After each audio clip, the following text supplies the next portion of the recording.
श्रावण सुरू झाला की घरोघरी सत्यनारायणाची पूजा केली जाते.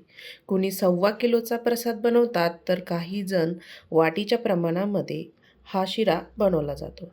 आज मी तुम्हाला 1.25 वाटीच्या प्रमाणामध्ये प्रसादाचा शिरा कसा बनवायचा ते दाखवणार आहे. तर व्हिडिओ स्किप न करता संपूर्ण बघा. नमस्कार, मी ज्योती. ज्योतिष किचनमध्ये सर्वांचं खूप खूप स्वागत आहे. प्रसादाचा शिरा बनवण्याकरिता आपण साहित्य बघूया. मी इथे बारीक रवा घेतलेला आहे 1 वाटी आणि पाऊण वाटी, आणि बरोबर मापामध्येच 1 वाटी किंवा 1.25 वाटी इथे साखर घेतलेली आहे. त्याच प्रमाणामध्ये फुल भरून 1 वाटी इथे तूप घेतलेलं आहे. बदाम घेतलेले कापलेले, पिस्ते घेतले, चारोळी घेतलेली आहे आणि बदाम आणि इथे बेदाणे घेतलेले आहे. तुमच्या आवडीनुसार तुम्ही इथे ड्रायफ्रूट्स वापरू शकता. आपल्याला हे कट करून ह्यामध्ये टाकायचे किंवा तसेच टाकले तरीही चालतात. आणि इथे 1 जायफळ आणि 4 इलायची घेतलेले. आपण आता सर्व साहित्य बघितलं. मी इथे दूध घेतलेलं आहे. 2.5 वाटी इतकं दूध घेतलेलं आहे. आपल्याला डबल दूध घ्यायचं आहे. ह्या दुधामध्ये मी पाणी टाकलेलं नव्हतं. 3 ते 4 चमचे इतकं पाणी टाकून घेतलं, कारण दुधामध्ये पाणी टाकूनच आपल्याला दूध गरम करायचं आहे. इथे गॅसवर मी पातेलं ठेवलेलं आहे आणि दुधाला छान उकळी आणायची आहे. आता दुसऱ्या गॅसवर मी इथे दूध बाजूला ठेवलेलं आहे. गॅसवर कढई ठेवली आणि रवा टाकून घ्यायचा आहे. आपण इथे 1.25 वाटीच्या प्रमाणाने इथे प्रसादाचा शिरा बनवणार आहोत.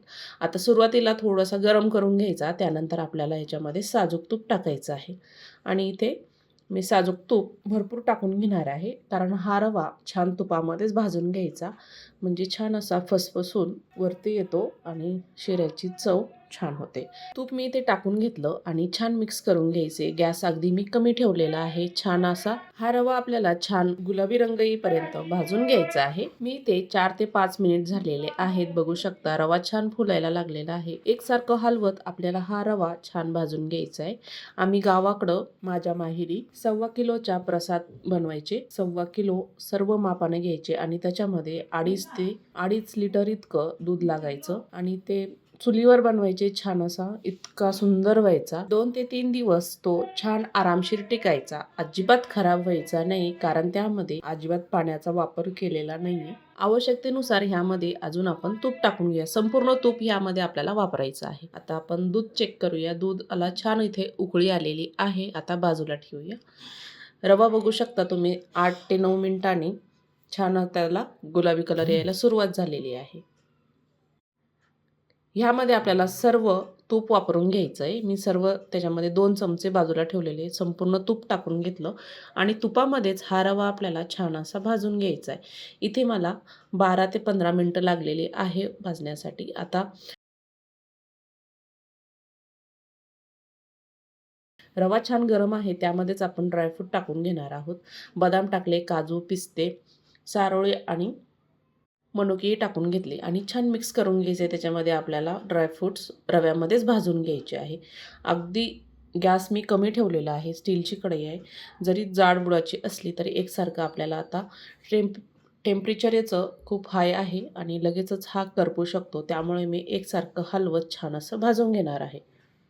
हा रवा भाजण्यासाठी तुपामध्ये कमीत कमी 15 ते 20 मिनिटं लागू शकतात, कारण ही कमी प्रमाणात आहे तर कमी टाईम लागू शकतो.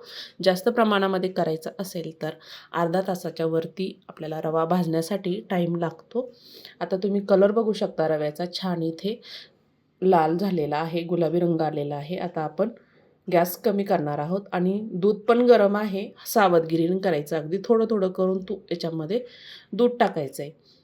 थोडंसं टाकायचं आणि थांबायचं, थोडंसं टाकायचं आणि थांबायचं, कारण ते अंगावर शितोडे उडू शकतात, चटका बसू शकतो, कारण रवा पण गरम आहे आणि दूध पण गरम आहे.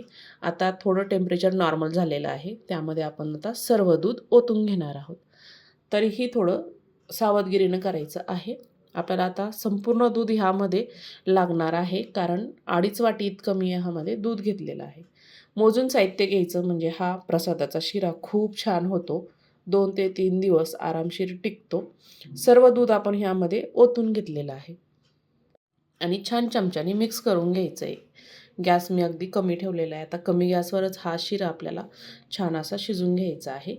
बघू शकता तुम्ही, आत्ताच तो कोरडा झालेला आहे आणि छान फुलायला सुरुवात झालेली आहे. बघू शकता इथे. मस्त असा मऊ लुसलुशीत, कोरडा अजिबात पडत नाही.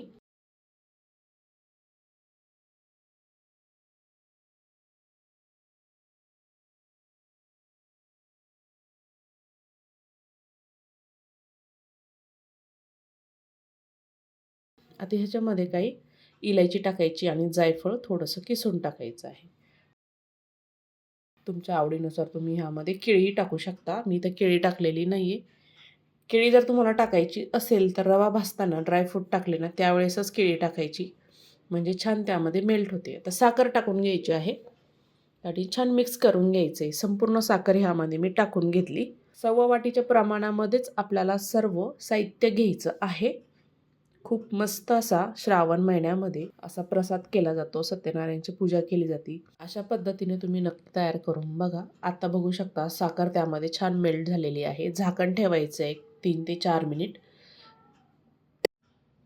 4 ते 5 मिनिटांनी पुन्हा एकदा चेक करूया. अगदी थोडं मध्ये-मध्येच त्याला चेक करायचं. 2 मिनिटांनी चेक केलं तरीही काही हरकत नाही आहे. आता बघू शकता तुम्ही साखर ह्यामध्ये छान मेल्ट झालेली आहे आणि रव्याला प्रसाद आपला छान असा फुलायला लागलेला आहे. आता जरी तुम्हाला हे पातळ वाटत असेल, अगदी 2-3 मिनिटांनी पुन्हा हे छान सुटसुटीत असा रवा दिसायला लागेल. तुळशीची पानं टाकून घ्यायची आणि पुन्हा मिक्स करून घ्यायचं. प्रसाद म्हटलं की तुळशीचं पान आलंच. प्रसादाला तुळशीचं मान आहे आणि टाकायचे आवर्जून ह्या पद्धतीने. आता बघू शकता तुम्ही. उरलेलं आपण ह्यामध्ये तूप पण टाकून घेणार आहोत आणि मिक्स करून घ्यायचं आहे. आता बघू शकता तुम्ही छान असा मऊ लुसलुशीत असा प्रसादाचा शिरा इथे तयार झालेला आहे. बघू शकता अजिबात हा कोरडा झालेला नाहीये. मस्त असा आपला प्रसादाचा शिरा इथे तयार झाला. आजची रेसिपी तुम्हाला आवडली असेल तर ज्योतिष किचन चॅनलला हक्काने सबस्क्राईब करा. बेल आयकॉनला क्लिक करा म्हणजे नवीन रेसिपीचे नोटिफिकेशन सर्वात आधी तुम्हाला मिळेल. फेसबुकवर बघत असाल तर फॉलो करा. या श्रावण महिन्यामध्ये असा प्रसादाचा शिरा नक्की तयार करून बघा. आणि हो, व्हिडिओ आवडल्यास मित्रमैत्रिणींना, नातेवाईकांना जास्तीत जास्त व्हिडिओ शेअर करा. संपूर्ण व्हिडिओ बघितल्याबद्दल सर्वांचे धन्यवाद.